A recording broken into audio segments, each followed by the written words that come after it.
Nikita Mustafin ishlayapti. Omad tilaymiz. Baxtiyor Xo'ja Shavkatov avarda ishlamoqda. Uzatiladi to'p va ichkarida bosh bilan zarba yo'llaydigan futbolchi bor. Gol! Ajoyib tarzda tashkil etildi va raqib darvozasi ishg'ol etilyapti. Juda oson gol uryapti, lekin bu ishlangan reja ekanligi yaqqol namoyon bo'lmoqda do'stlar. Navbahor hisobni ochdi. O'rinboyev qahramon.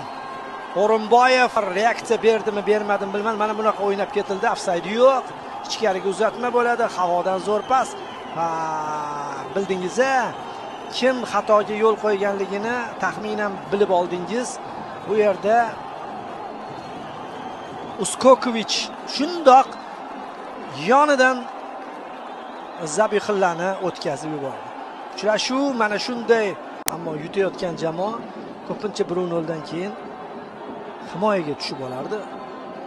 To'pni birinchi bo'lib keldi. Keyingisi va gol! Andijon ham gol urib ketyapti. Himoyachilar emas, darvozabon. Keyingisi avtogol deb yoziladi.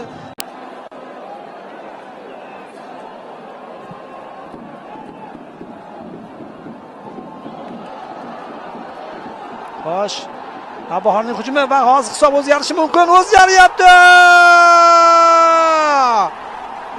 Bitta qarshi hujum va namanganlik futbol muxlislarining bayrami. Mana imkoniyat topildi deguncha teyidini ko'rsatishyapti. To'p unga teydimi yoki boshiga tegdimi degan savolni beramiz. Ikkinchi qavatdagi kurash, yechib olish, yengib olish. Bu yerda Obaydullayev Teyidi masalani hal qilgan ekan boshida, menimcha.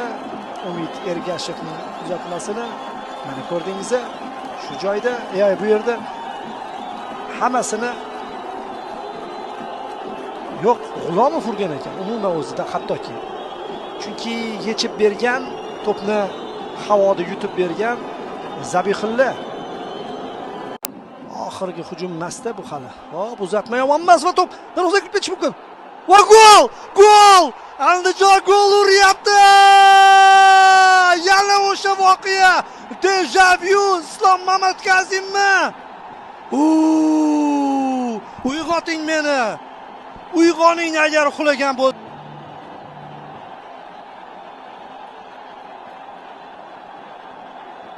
Mana ichkaridagi kurash, darvozabon to'pni o'tkazib yubordi va oxirigacha kurash yana o'ziga.